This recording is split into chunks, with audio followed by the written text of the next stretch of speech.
Are you currently waiting on God or trusting on God on something or for something? I am too. And if you are, this video is for you. On one of the days, I was talking to God and just, crying to Him and just telling Him how I feel about waiting season is not easy. Then He dropped this inside of me and it has blessed me, has encouraged me, and I was like, I need to share with you guys. So you know how in secondary school when we're written a test and they want to come and share test papers, right?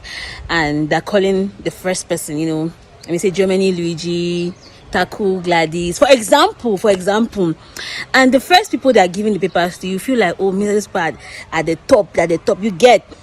And the situations where you don't know the marks of the people, this is the first example I'm using, right? They just call the papers and they're giving the students. You in your mind, you feel like, child, this part is definitely the best. Since they call them the first, they're definitely the best. But in irony, those who they call first to give their papers to, they usually have the worst marks. I'm not here to throw any shade. But those who they call first in class to give their papers first when they're sharing test papers, they usually have the worst grades. While those who are towards the end, right, those who they call them the last, come and take up their test papers, they usually have the best grades. And that's what God told me. You see exactly how they do to share papers, right? You feel like those who are coming up the highest, those who are coming up first, they're calling them first, oh, come and take your paper. You feel like, oh, they're doing well. But no, He keeps the best for the last. And that's why you need to be patient. So when you're sitting in that chair and waiting for the teacher to call your name, like, God, I beg.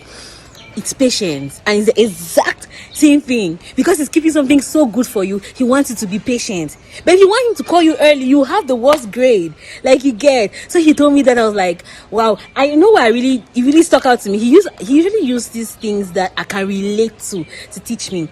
You can relate to this statement if you somebody that we're doing well in class. I'm not here to throw this thing. So in class, for example, I usually perform well in class. So when they're sharing papers, for example, they'll call the first person to come and take their paper, the second person, the third person. So usually they call me the last. So before I knew all of this, before I knew that, okay, they used to give the best for the last, I used to feel very bad, like, why they give my paper the last? Do I have the worst grade? Do I have the this? But it's because I have the best grade. That's why I was called of the last. So if you're trusting God for marriage, for a business, for love, for a friend, to be able to hear Him clearly, different any type of trusting in Him on, you just have to know that He keeps the best for the last. So don't shake.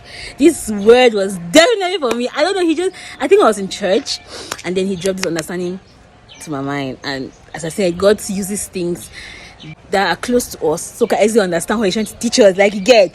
So the same way when they're sharing test papers, they usually call the worst in quotes those who have least performed first to come and take their papers, and they call those who have performed best to their papers the last. It's the same thing. If God is keeping you, just know your blessings will suck. It goes suck. You get now. Don't feel discouraged. Don't feel bad that you're waiting. Just trust Him. Something good is coming. And God, when God wants to do something, He does it mightily. He says God gives generously, abundantly. He makes your cup to overflow. So just have that trust in your heart today. He keeps the best for the last. Those who have gone in front, good for them. I'm happy for you. But I better sit here and be patient, because now what God is doing for me, I know you're able to handle it. Anyways, that's all for today. I hope you learned something and I hope this video encouraged you. See you next time. Bye.